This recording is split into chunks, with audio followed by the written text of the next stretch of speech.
Working memory and Jiu Jitsu, a crucial yet rarely discussed aspect in training that can have a great impact on your learning style, progress, and retention.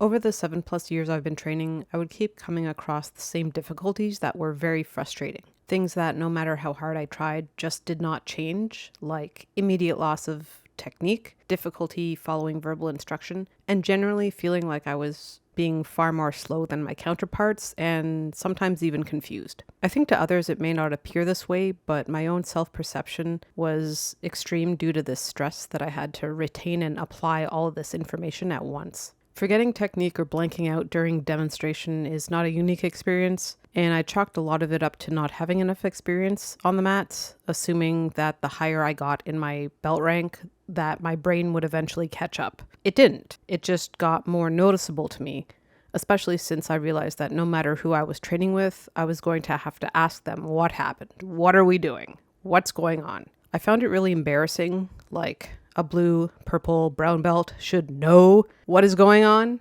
and not have to rely on their partner to help them. I had all these arbitrary rules for myself about what I should look like and be to other people on the mat. And this included being some all-knowing, quick-thinking, fast-applying memory retainer that never had a bad day, which is a lot of pressure.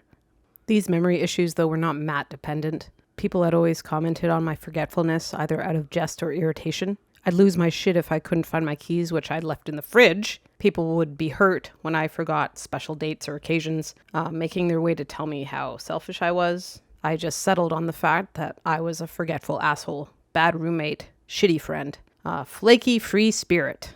Not being able to explain your forgetfulness is one of the most aggravating things I've encountered, and let's be real in saying that it is deemed as socially reprehensible and carries real-world consequences in school and work and relationships. For decades, I just bore up under this, but it's a cumulative effect that has a wall. And when I was 37, I'd had enough, and I realized that this issue was not only impacting my self-esteem, it was having impact on things at work, personal relationships, over and over and over again. And thinking back, it was always present, like something had to be going on, and it didn't feel right. Now, I'm glossing over a huge chunk of information here, but ultimately I wound up in a neuropsychological assessment, which introduced me to the idea and testing of working memory and executive function.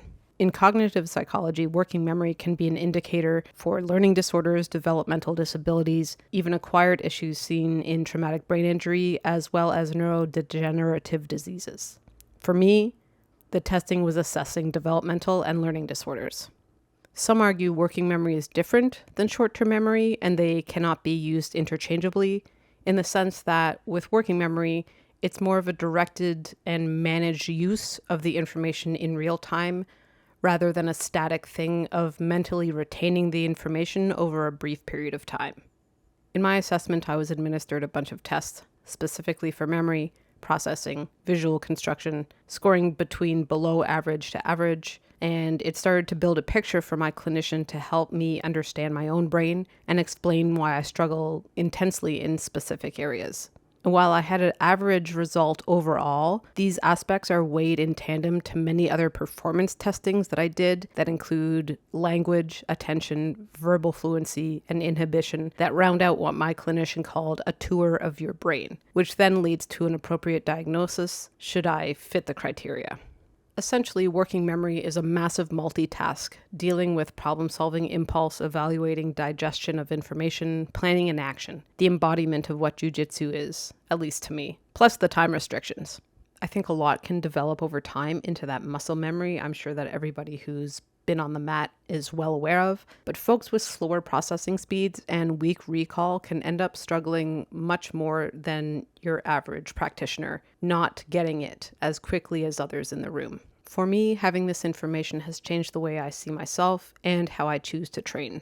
In the past, I've had comments on not being creative a lot or switching it up in light drilling or flow rolling, choosing rather to do one thing over and over and over again, while I see others chain complex attacks and defenses together. Before I would feel behind, but now 7 years in with a lot more knowledge, I stick to my basics, which honestly can never have too much practice.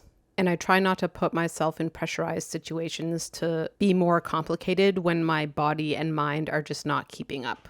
If we are shown variations to a move in a demonstration, let's say, I also don't tax myself anymore by trying to remember it. I just do the one thing that I was able to retain, and I tell my partner, I'm just going to do this. I can't recall an adverse reaction to my choice of training in this regard. People are usually supportive, especially now when I've started to talk a little bit about my memory issues openly. Folks are receptive, curious, and also they relate. I've also tried to chill from the rigid thinking of, I have this belt, so I should know this. Especially when we're asked to recall a technique after a short period of time. It is now actually documented that my brain is compromised in this task initiation. I can't tell you how good it feels to know this, because before I felt like I was always behind, but now I accept I am on my own timeline. I will miss things, and I absolutely will forget. Lastly, since I also teach, I now bring notes with me on the mat. I absolutely cannot teach without visual aid or cues. And initially I was embarrassed about it because I had never seen anyone do this. It's really difficult to remember what I just taught or have the class in my head.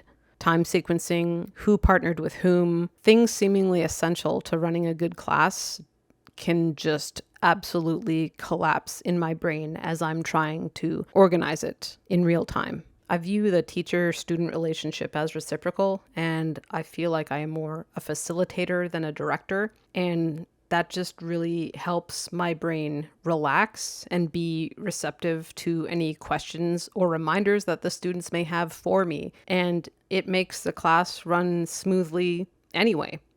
It's simply just going to help me become a better teacher and role model as I accept myself and encourage this idea of community knowledge and education on the mat.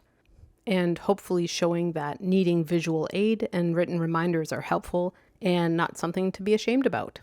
Working memory is quite a complex topic, so if you're interested, I have put some extra resources in the description below. And if you train, I would love to hear your stories and your struggles. Even if you don't deal with working memory or attention issues, I know that the mat is in no short supply of difficulties when it comes to learning the complexities of Jiu Jitsu. So thanks for listening. Hope this was helpful, and I'll see you later.